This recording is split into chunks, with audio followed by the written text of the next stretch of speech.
Recording in progress. मे मनसि प्रतिष्ठिता मनो मे वाचि प्रतिष्ठितम् आविराविर्म एधि वेदस्य म आणिस्थः श्रुतं मे मा प्रहासीः अनेनाधीतेन अहोरात्रान् संदधामि ऋतं वदिष्यामि सत्यं वदिष्यामि तन्मामवतु तद्भक्तारमवतु अवतु माम् अवतु भक्तारम् अवतु भक्तारम् ओम शांति शांति शांति। ठीक है, चालू करता। सबको नमस्कार। अभी आज से हमारा जो सामाजिक जीवन है, समष्टिगत विकास का जो आलंबन है, उसके विश्वगत अर्थात वैश्विक और राष्ट्रीय ऐसे जो प्रश्न हैं उनका, और हमारी जो शिक्षा है माने भारतीय शिक्षा है और हम सब जिसके लिए प्रयासरत हैं, इसका क्या संबंध है और हम उसे कैसे देख सकते हैं, इस पर विचार करेंगे। अर्थार्जन के क्षेत्र में हमारी एक पारंपरिक उक्ति है, उत्तम खेती, मध्यम व्यापार, कनिष्ठ नौकरी, अधम भिक्षा। ऐसी 4 श्रेणियां बताई गई हैं। इसका तात्पर्य क्या है? खेती माने ये समाज में हम सब अर्थार्जन करते हैं तो इतनी 4 बातें ही नहीं होती हैं। खेती के अलावा और सारी बहुत बातें होती है, व्यापार के अलावा भी बहुत सारी बातें होती है। भिक्षा तो हम कभी भी अपने लिए कल्पना में भी नहीं ला सकते हैं। तो फिर ये 4 अर्थार्जन के माध्यम कैसे बताए गए हैं? ये एक ब्रॉड वर्गीकरण है। खेती से तात्पर्य है सर्व प्रकार के उत्पादक उद्योग। सारे उद्योगों का मूल आधार खेती है, ऐसा माना गया है। और फिर हम वस्त्र का उत्पादन, लकड़ी से होने वाली चीजों का उत्पादन, अनेक धातुओं से उत्पन्न होने वाले पदार्थों का उत्पादन और ऐसी अनेक अनेक वस्तुओं के उत्पादन के साथ संबंधित है। ये खेती है। ये इसको उत्तम कहा गया। ये उत्तम क्यों है और इसका एक तात्पर्य क्या है? आज अर्थार्जन के क्षेत्र में मटेरियल प्रोडक्शन, सर्विस सेक्टर और नॉन मटेरियल प्रोडक्शन, ऐसे 3 ब्रॉड कैटेगरीज माने एक व्यापक वर्गीकरण किया गया है। तो खेती किसका प्रतिनिधित्व करती है? खेती सर्व प्रकार के मटेरियल प्रोडक्शन के जो उद्योग हैं उसका प्रतिनिधित्व करती है। और भारत में सार्वकालीन दृष्टि से संपत्ति, समृद्धि, वैभव, लक्ष्मी, ये जो क्षेत्र है उसका मूल आधार मटेरियल प्रोडक्शन ही माना गया है। नॉन मटेरियल प्रोडक्शन को समृद्धि का आधार नहीं माना गया है। इसके ऊपर भी हम आगे विचार करेंगे कि ऐसा क्यों है। आज ऐसा नहीं है। आज नॉन मटेरियल प्रोडक्शन को भी अर्थार्जन के क्षेत्र में गिना गया है, परंतु हमारे यहाँ नहीं गिना गया। आज हम मटेरियल प्रोडक्शन की ही बात करेंगे। तो मटेरियल प्रोडक्शन ही समृद्धि का आधार है। मटेरियल प्रोडक्शन का संबंध पंच महाभूतों के साथ है। फिर मनुष्य की जो निर्माण क्षम बुद्धि है उसके साथ है, और मनुष्य के हाथों की जो कारीगरी की कुशलता है उसके साथ है। इसलिए तीन बातें, प्राकृतिक संसाधन, मनुष्य की बुद्धि, निर्माण क्षम बुद्धि, सृजनशील बुद्धि और हाथ की कुशलता, ऐसी तीन बातों से मटेरियल प्रोडक्शन होता है। और तीन बातें आधारभूत रूप से कही गई हैं। ये कौन सी हैं? तो हम मटेरियल प्रोडक्शन भी रिस्ट्रिक्टेड है। कैसे कैसे वो रिस्ट्रिक्टेड हैं? तो हम ऐसी बातों का उत्पादन नहीं कर सकते, ऐसे पदार्थों का उत्पादन नहीं कर सकते जो प्राकृतिक संसाधनों की हानि करता हो, क्योंकि प्राकृतिक संसाधन तो समृद्धि के मूल में है, उसकी ही हानि करते हो। इस प्रकार से हम उद्योग नहीं चला सकते, हम मटेरियल प्रोडक्शन नहीं कर सकते। ये पहला निषेध है। अब हम समझें कि आज के वैश्विक स्तर के पर्यावरण के प्रदूषण का कारण प्राकृतिक संसाधनों की हानि करना यही है। ये एक सादी सी बात हमको समझनी चाहिए कि हम मूले कुठाराघात कर रहे हैं। मूले कुठाराघात माने क्या? जिस डाली पर बैठे हैं उसी डाली को मूल से काट रहे हैं, तो फिर हम गिरने ही वाले हैं और हमें कहीं न कहीं चोट आने वाली ही है। दूसरा, मूले कुठाराघात का अर्थ है जिस वृक्ष से हमारा पोषण हो रहा है उसी वृक्ष को मूल से हम खोद रहे हैं, नष्ट कर रहे हैं, तो हमारे प्राकृतिक संसाधन तो समाप्त हो जाएंगे या विषाक्त हो जाएंगे। ऐसा मूले कुठाराघात हम आज कर रहे हैं।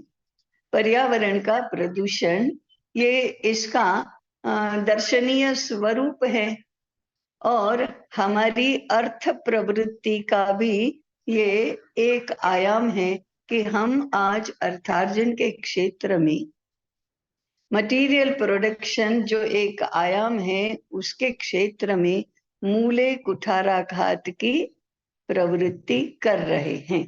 यह आज की स्थिति है। संकटों से ग्रस्त तो हम हैं, अनुभव तो हम कर ही रहे हैं, फिर भी उसका कार्य कारण संबंध हम नहीं समझ रहे हैं या नहीं स्थापित कर रहे हैं। दूसरा, हम ऐसे पदार्थों का उत्पादन नहीं कर सकते जो उपभोक्ता के स्वास्थ्य की हानि करे। उपभोक्ता कौन है? मनुष्य, मनुष्य समाज। उसके स्वास्थ्य की हानि हो, इस प्रकार से हम मटेरियल प्रोडक्शन नहीं कर सकते। क्यों नहीं करना चाहिए? अरे, स्वास्थ्य के लिए तो हम सब कर रहे हैं। हमारा स्वास्थ्य तो पहले अच्छा होना चाहिए। मैंने हमारी जो व्यक्तिगत संपत्ति है उसमें निरामय शरीर स्वास्थ्य ये तो पहली संपत्ति माना गया है, और उसकी ही हानि हो ऐसा अर्थार्जन हम कैसे कर सकते हैं? ये तो सामान्य समझ की बात है, परंतु आज हम ऐसा कर ही रहे हैं कि उपभोक्ता के स्वास्थ्य की ऐसी की तैसी, वो तो आयाम मानना ही नहीं है, गिनना ही नहीं है। इस प्रकार से हम पेश आते हैं। तो ये दूसरा है निषेध। कि हम इस प्रकार के मटेरियल प्रोडक्शन में नहीं जा सकते जिससे उपभोक्ता के स्वास्थ्य की हानि हो। अरे ये मादक दिखता है। तीसरा है वो इससे भी ऊपर के स्तर का है आया, हम ऐसे उद्योग रचना नहीं कर सकते जिससे मनुष्य की आर्थिक स्वतंत्रता और उसके पीछे स्वाभाविक स्वतंत्रता का नाश हो। ये स्वाभाविक स्वतंत्रता और आर्थिक स्वतंत्रता स्वतंत्र रूप से विचारणीय विषय हैं, हम केवल अभी उनका उल्लेख करते। अरे नहीं कर सकते। तो आज हम इस तीसरे निषेध का भी उल्लंघन ही कर रहे हैं कि कोई भी आर्थिक रूप से स्वतंत्र नहीं है। अब ये जो पहली बात हुई कि आर्थिक स्वतंत्र, बंद कर, आर्थिक स्वतंत्रता और स्वाभाविक स्वतंत्रता का नाश, स्वास्थ्य का नाश, पर्यावरण का नाश, ये मूले कुठाराघात हुआ। परंतु इन तीन निषेधों को अगर हम पालन करके पुनः मटेरियल प्रोडक्शन के क्षेत्र में जाएंगे तो हम आर्थिक रूप से समृद्ध होंगे, व्यक्तिगत हो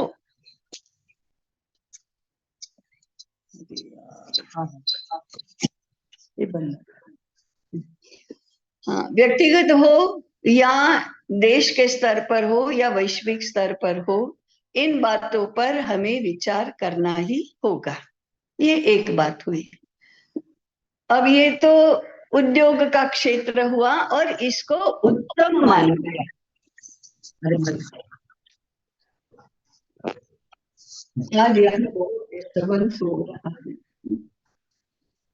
तो इसे उत्तम माना गया। दूसरा बंद करना, मध्यम व्यापार। ये व्यापार क्या है? तो जो लोग मटेरियल प्रोडक्शन नहीं करते उनको उनका योगक्षेम कैसे चलेगा? माने उनको ये भौतिक पदार्थ जो जीवन निर्वाह के लिए उपयोगी हैं वो कहाँ से प्राप्त होंगे? तो जो भी ऐसे उत्पादन नहीं करता है जीवन आवश्यक पदार्थों का, उनके तक ये सारा पहुंचना चाहिए। इसलिए वितरण व्यवस्था है। इस वितरण व्यवस्था का ही नाम व्यापार है और आज हम उसको बाजार कहते हैं। इस वितरण व्यवस्था को गौण स्थान दिया गया, दूसरा स्थान है। माने उत्तम तो उद्योग ही है, प्रोडक्शन ही है, उससे दूसरा क्रम व्यापार का अर्थात वितरण का है। स्वाभाविक है। अब हम तो सामान्य तर्क से भी समझ सकते हैं कि जब तक उत्पादन नहीं हो रहा तब तक वितरण नहीं हो सकता, इसलिए वह उत्पादन पर आधारित है। इस बाजार के संबंध में, वितरण के संबंध में भी बहुत सारी बातें निषेध के रूप में हमारे यहाँ सामान्य बुद्धि के लोगों को भी समझ में आए इस प्रकार से प्रचलित है। वह है अनावश्यक वितरण खर्च। यह अनावश्यक वितरण खर्च क्या है?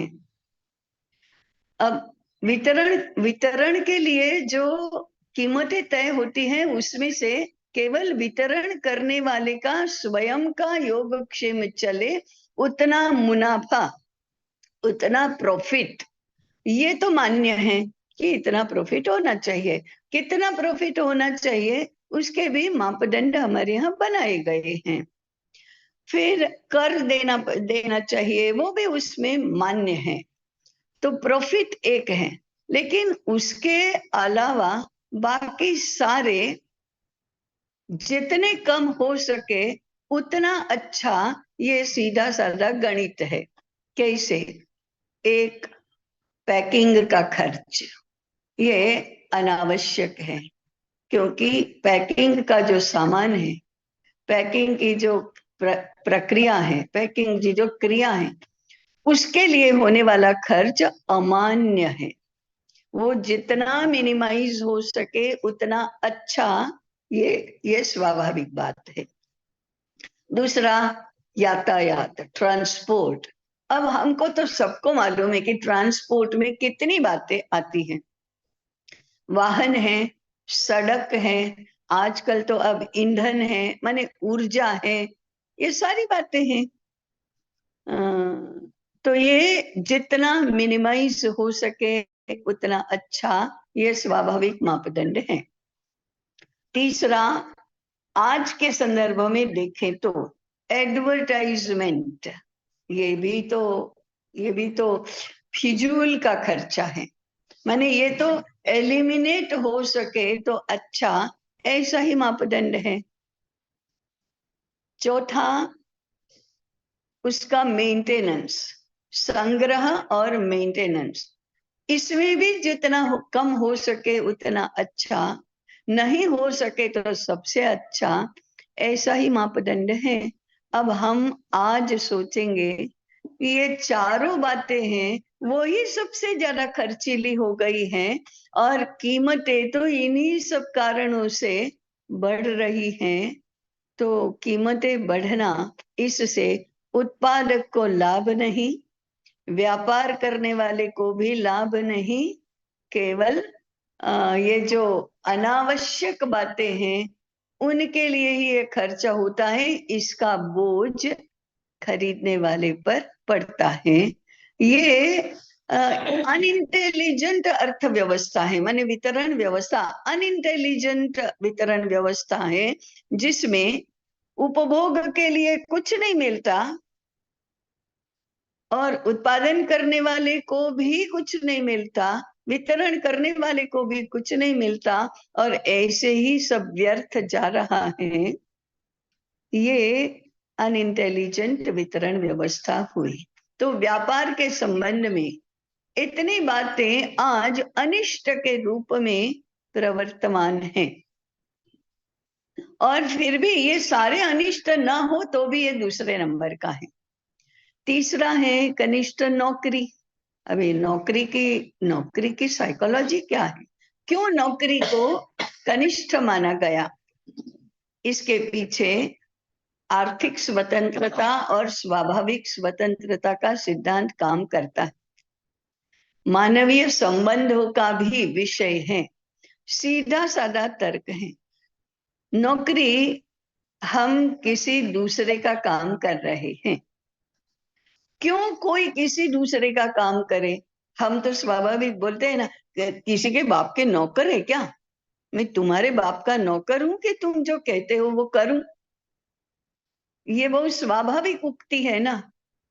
नौकरी में तो हम वही करते हैं, किसी के बाप के नौकर ही है, किसी की नौकर ही है, व्यवस्था के नौकर ही है। नौकर क्या, गुलाम ही है, यंत्र के नौकर ही है, नौकर ही नहीं गुलाम है। तो ये क्या है फिर? नौकरी को स्थान कैसे मिला और नौकरी को कनिष्ठ क्यों माना गया? तो नौकरी माने, हम कोई भी व्यक्ति किसी दूसरे का काम क्यों करता है? अब किसी दूसरे का काम करना तो पड़ेगा ही।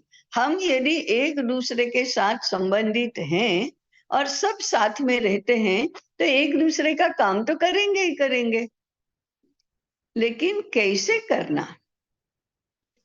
घर में यदि शिशु की सारी सारी बातें, सारे काम माँ को करने पड़ते हैं, तो वो तो शिशु शिशु है, अपने काम नहीं कर सकता। इसलिए स्नेह और वात्सल्य से, संगोपन की दृष्टि से उसके सारे काम करना, ये नौकरी नहीं है।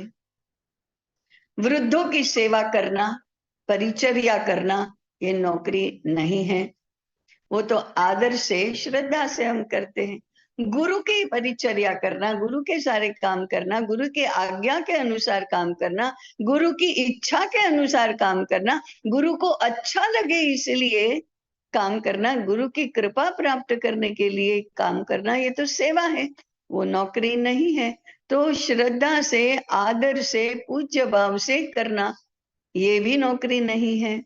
दया से, रुग्ण है, अपाहिज है, उसका काम करना, ये भी नौकरी नहीं है, ये परिचर्या है, ये नौकरी नहीं है। हम दया भाव से, करुणा से ये काम करते हैं। भगवान के काम करना, वो भी तो नौकरी नहीं है, क्योंकि हम अत्यंत पूज्य भाव से वह सब करते हैं। भय से, लाचारी से, स्वार्थ से, लालच से प्रेरित होकर किसी का भी काम करने के लिए तैयार हो जाना, 4 पैसे मिले इसके लिए काम करने के लिए तैयार हो जाना, ये नौकरी है। तो ये तो अपने आप ही स्वतंत्रता का नाश होना। और हमारे यहाँ स्वतंत्रता तो सबसे श्रेष्ठ मूल्य बताया गया। तो स्वतंत्रता की रक्षा न करके भय, लालच, स्वार्थ और कैलकुलेशंस और भले किसी का काम करना पड़े, हाँ, सेफ्टी एंड सिक्योरिटी, सिक्योर तो हैं, इस कारण से जब दूसरों का काम करते हैं तो वो नौकरी है। तो ये नहीं करना, ऐसा ही हमारे यहाँ अर्थार्जन के क्षेत्र में बताया गया। और अधम है भिक्षा। भिक्षा क्या है? नौकरी में तो हम किसी का काम भी करते हैं, परंतु भिक्षा में तो मैं कुछ नहीं करूंगा, मेरे लिए भी नहीं, तुम्हारे लिए भी नहीं, किसी के लिए भी मैं कुछ नहीं करूंगा, परंतु मेरा योगक्षेम तो चलना चाहिए। माने मुझे अन्न चाहिए, वस्त्र चाहिए, कुछ भी चाहिए, औषधि चाहिए, कुछ भी चाहिए, वो सब तुम मुझे दो। ऐसे निठपन, निठल्लेपन को तो अधम माना ही गया है। भिक्षा अधम अर्थार्जन की प्रवृत्ति है, ऐसा हमारी परंपरा में माना गया। अब आज क्या है और परंपरा में भी क्या है? तो फिर भिक्षा अर्थार्जन का क्षेत्र तो है। कौन भिक्षा मांगता है? सन्यासी भिक्षा मांगता है, शिक्षक भिक्षा मांगता है, पुरोहित भिक्षा मांगता है। माने श्रेष्ठ, जिन लोगों को संस्कृति की दृष्टि से श्रेष्ठ माना गया, वे सब भिक्षा मांगते हैं। इन सांस्कृतिक कार्यों को छोड़कर किसी के भी लिए भिक्षा मांगना तो निषेध ही है। मुफ्त का नहीं खाना, बिना किसी पर उपकार किए हम कुछ भी अपेक्षा नहीं करना, ऐसे भिक्षा को अधम बताया। परंतु सांस्कृतिक क्षेत्र के कार्य करने वाले को भिक्षा ही योगक्षेम का एक साधन बताया गया। ऐसा क्यों है फिर? तो ब्राह्मण क्यों भिक्षा मांगेगा? शिक्षक क्यों भिक्षा मांगेगा? न्याय देने वाला कोई भिक्षा, धर्मोपदेश करने वाला क्यों भिक्षा मांगेगा? ये क्या है फिर? ऐसा क्यों बताया गया कि वो तो प्रोडक्शन नहीं करेंगे, वो स्वतंत्र, आर्थिक दृष्टि से स्वतंत्र नहीं कर रहेंगे? ऐसा क्यों माना गया? इसके ऊपर हमको विचार करना चाहिए। इसी प्रकार से नौकरी तो अधम है, कनिष्ठ है, कनिष्ठ है, अधम नहीं, कनिष्ठ है। तो कौन नौकरी करता है? राजा नौकरी करता है, मंत्री परिषद नौकरी करते हैं, सेनापति और सैनिक नौकरी करते हैं, वो राज दरबार में राज्य व्यवस्था में काम करने वाले सारे के सारे लोग नौकरी करते हैं। तो इसको ये कैसे है फिर? कैडर में, सामाजिक कैडर में राजा को ऐसी वैसी ऐसा वैसा व्यक्ति थोड़े हैं। राजा को तो सम्मान मिलता है, राजा की आज्ञा मानी जाती है, राजा शासन प्रशासन की व्यवस्था देखता है, उस शासन प्रशासन की व्यवस्था का मुखिया है, फिर भी वो नौकरी करता है। ब्राह्मण, माने पुरोहित, शिक्षक, धर्मोपदेशक, ये सामाजिक कैडर में सबसे ऊपर माने गए हैं, तो वे क्यों भिक्षा मांगते हैं? और व्यापार करने वाला वो मध्यम ही है, और उत्पादन करने वाला कैडर में सबसे नीचे है। ऐसा उल्टा पुल्टा कैसे है? अर्थार्जन के क्षेत्र में जो सबसे अधिक स्वतंत्र है और सबसे अधिक उसके ऊपर ही संपूर्ण समाज निर्भर करता है, वो कैडर में सबसे नीचे। और जो सबके ऊपर ही निर्भर करता है, जो स्वतंत्र बिल्कुल ही नहीं है, वो अपना कुछ भी नहीं कर सकता है। अगर किसी ने नहीं दी भिक्षा तो भूखों मरेगा, उसको सामाजिक कैडर में श्रेष्ठ माना गया। तो ये किस प्रकार का अर्थशास्त्र है, किस प्रकार की अर्थव्यवस्था है, किस प्रकार की समाज व्यवस्था है, इस पर हमें अधिक चिंतन करना चाहिए। हो गया। इस दृष्टि से हमें भारतीय अर्थशास्त्र के मूल सिद्धांत क्या है, भारतीय समाज व्यवस्था के, हम आप समझ गए होंगे कि ये 4 प्रकार बताए, ये 4 प्रकार वर्ण व्यवस्था के भी हैं। ये 4 वर्ण इसी में भी आए। तो समाज व्यवस्था के मूल तत्व क्या है, और समाज व्यवस्था और अर्थव्यवस्था किस प्रकार से जुड़ी हुई है, तीसरा मैंने अभी उल्लेख किया, उसके बारे में बहुत बताया नहीं है, हम उसकी चर्चा कल करेंगे।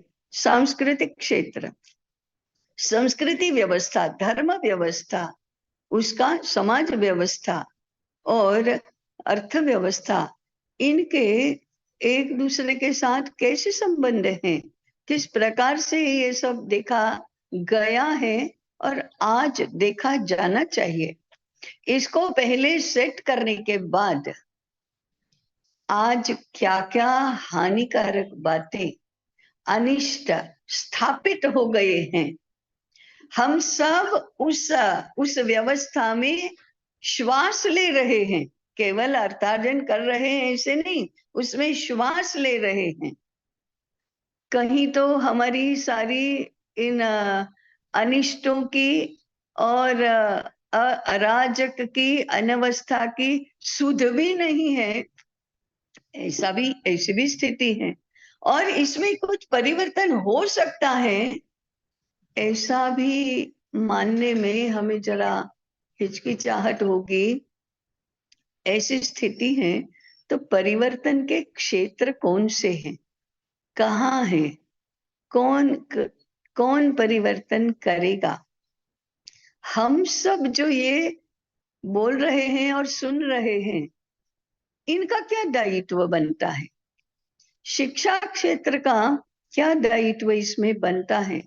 और यदि दायित्व बनता है तो how to go about it, कैसे उसमें व्यवहार करना चाहिए? हमारा व्यवहार के भी 2-4 क्षेत्र हैं।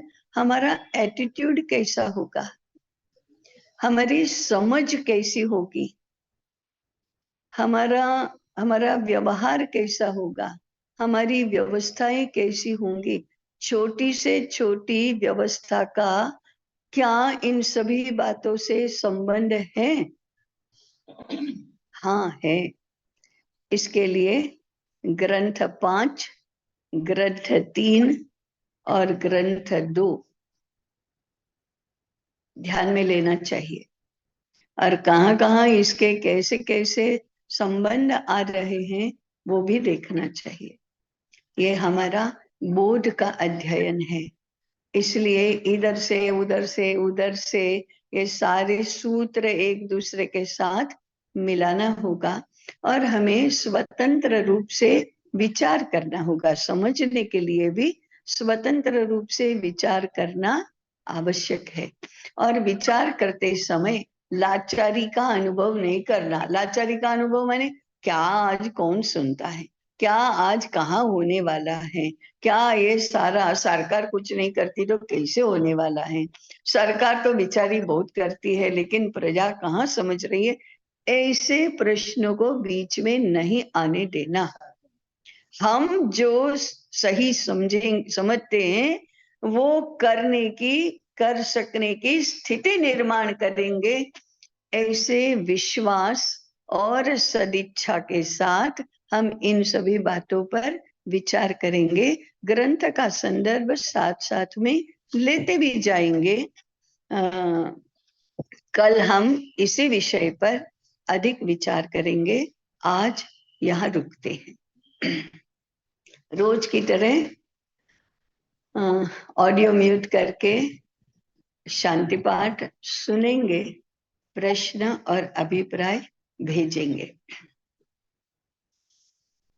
ओम वांग में मनसि प्रतिष्ठिता, मनो में वाचि प्रतिष्ठितम्, आविराविर्म एधि वेदस्य म आणिस्थः, श्रुतं मे मा प्रहासीः, अनेनाधीतेन अहोरात्रान् संदधामि, ऋतं वदिष्यामि, सत्यं वदिष्यामि, तन्मामवतु तद्वक्तारमवतु, अवतु माम्, अवतु वक्तारम्, अवतु वक्तारम्। ॐ शान्तिः शान्तिः शान्तिः। सबको नमस्कार। नमस्कार। नमस्ते ताई। नमस्ते ताई। प्रणाम ताई। नमस्ते। प्रणाम ताई, सबको राम राम।